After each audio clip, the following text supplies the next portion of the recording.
naglalakad ako dito sa Eskinita. Parang bigat ng pakiramdam. Teka, init.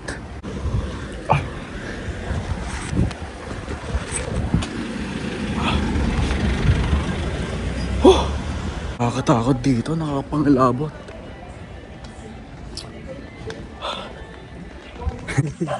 Kumita payo nga.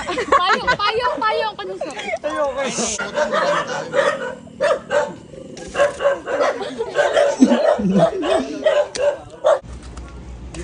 Ingat ka. Ingat ka. Bye. Bye. Saan ka doon? Saan ka pala? Mga panahon yun, pauwi na ako mula sa pagtitipon ng mga magtotropa. At napadaan ako sa lumang Eskinita kung saan may lumang bahay.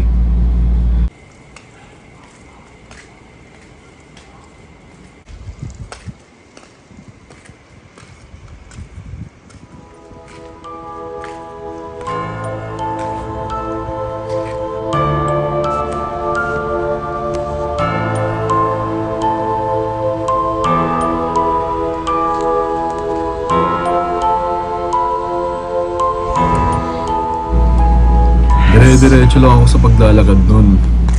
At sa nilalakaran ko, walang signal. Kaya ako lang mag-isa naglalakad dun. Nanginginig na ako sa takot habang dumadaan sa Eskinitang yun. Dahil maraming mga sabi-sabi na maraming mga napaparamdam sa Eskinitang yun.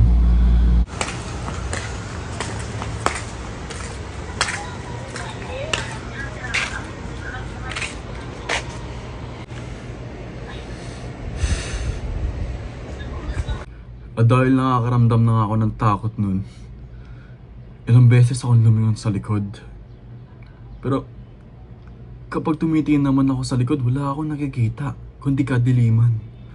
Pero iba talaga yung pakiramdam ko. Pakiramdam ko talagang may sumusunod sa akin. Ganun yung nararamdaman ko. At ang weird pa dito, sobrang init ng panahong yun. Pero bakit parang nasa tapat ako ng aircon sa sobrang lamig?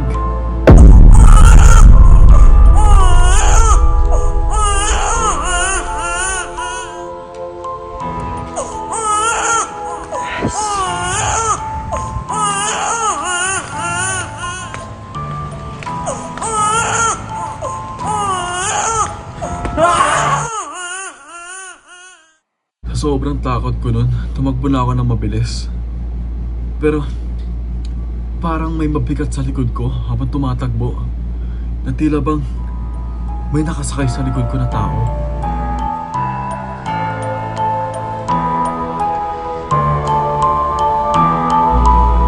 Nung pagkatingin ko sa anino ko,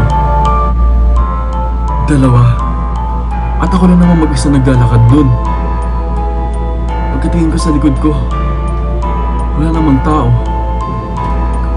Kaya inon ko na lang yung flashlight ko sa cellphone para mabawasan yung takot ko nun. Pagkakita ko, walang tao. Ako lang mag-isa.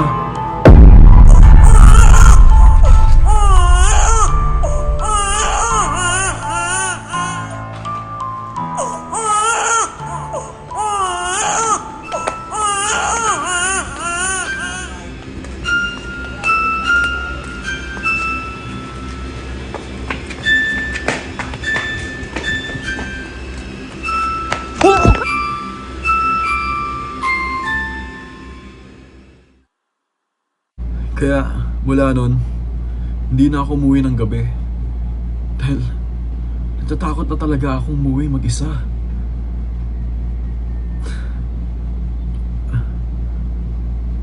Hindi na ako ulit uwi ng gabi. Sabi ko nung mga panahong yun, bahala na kung hindi na ako makauwi. Pero sobrang nakakatakot.